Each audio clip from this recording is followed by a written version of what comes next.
তো আমরা আজ এখানে কেন দাঁড়িয়েছি, আমরা কোনো সাম্প্রদায়িকতার জন্য আমরা সেখানে দাঁড়াইনি। আমরা ভাগবত সম্প্রদায় এবং শ্রী শ্রী গীতা সংঘ থেকে আমরা প্রতিবাদী সভায় দাঁড়িয়েছি। কেন দাঁড়িয়েছি জানেন? সুদূর বাংলাদেশের যিনি শ্রেষ্ঠত্ব অধিকার করে আছেন ডাক্তার ইউনূস, উনাকে সাবধান বার্তা দিতে চাই আমরা সেই সংগঠনের পক্ষ থেকে। উনি যেভাবে আমাদের চিন্ময় মহাপ্রভুকে কারারুদ্ধ করে রেখেছেন, আমাদের চিন্ময় মহাপ্রভুকে উনি মুক্তি দিতে চাচ্ছেন না,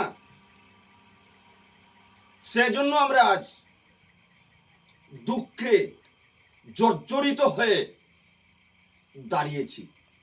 কেন দাঁড়িয়েছি? কারণ দেখুন, চিন্ময় মহাপ্রভুর মতো একজন মানুষ, একজন ব্যক্তি, উনি কারো বিরুদ্ধে কোনো কথা কোনোদিন বলেনি, কোনোদিন শুনিনি যে উনি কোনো ইসলাম বিরোধী কথা বলেছে, কোনো বৌদ্ধ বিরোধী কথা বলেছে, কোনো জৈন বিরোধী কথা বলেছে। না, উনি কোনোদিন কারো বিরুদ্ধে কথা বলেনি। উনি সদা সর্বক্ষণ চান প্রতিটি মানুষের যেন মঙ্গল হয়, প্রতিটি মানুষ যেন সুন্দর সুষ্ঠুভাবে থাকতে পারে।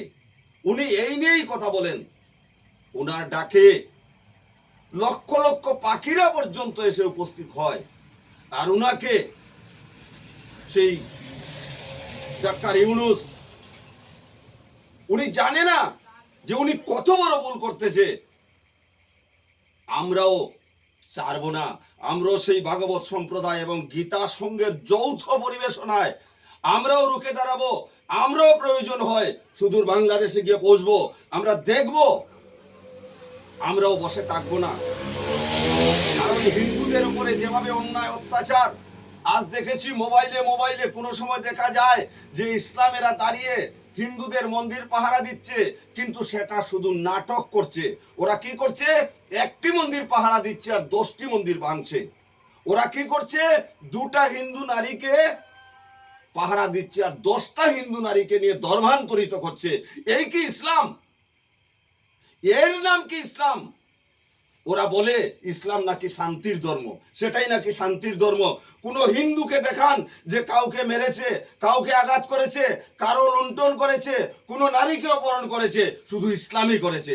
আর কোথায় করেছে? বাংলাদেশে। আমরাও তো ইসলামের মধ্যে আছি, ইসলামও আমাদের মধ্যে আছে। আমরাও তো সেখানে চলি, সেখানে থাকি, সেখানে ফিরি। কোনো ইসলামের বাড়িতে যদি কোনো অনুষ্ঠান হয় আমাদেরকে আমন্ত্রণ করে আমরা যাই। আমাদের বাড়িতে কোনো অনুষ্ঠান হলে ওদেরকেও আমরা নিমন্ত্রণ করি, ওরাও আসে, আমরা ভাই ভাই হিসাবে চলি। কিন্তু বাংলাদেশের মতো এত অকথ্য দেশ, এত অভদ্র দেশ, আর ইউনূসের মতো এত অভদ্র মন্ত্রী আমি কখনো দেখিনি, কখনো শুনিনি। জানতে পেরেছি যে একটা অপদার্থ ইউনূস। তোমাকে সাবধান বার্তা দিতে চাই ভাগবতের পক্ষ থেকে, গীতা সংঘের পক্ষ থেকে। সাবধান হয়ে যাও, এখনো সাবধান হয়ে যাও। অতি সত্বর আমাদের চিন্ময় মহাপ্রভুকে মুক্তি দাও।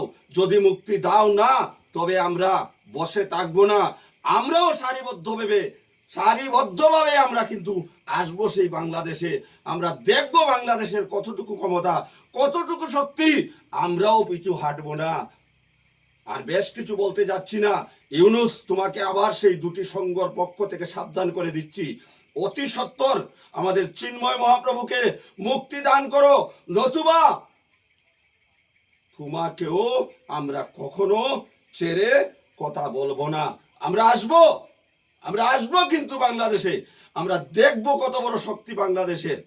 তো আমি আর কিছু বলছি না, আবারও অনুরোধ করছি, এখনো কিন্তু অনুরোধ করে যাচ্ছি ডাক্তার ইউনূস তোমাকে। শেষে কিন্তু তোমাকে অনুরোধ করব না। আমরা শক্তি দিয়ে আমরা দেখবো তোমার কত বড় শক্তি। বারবার তোমার কাছে বলছি, অতি সত্বর আমাদের চিন্ময় মহাপ্রভুকে মুক্তি দিয়ে দাও। জয় জয় শ্রীরাম, জয় জয় শ্রীরাম, জয় জয় শ্রীরাম।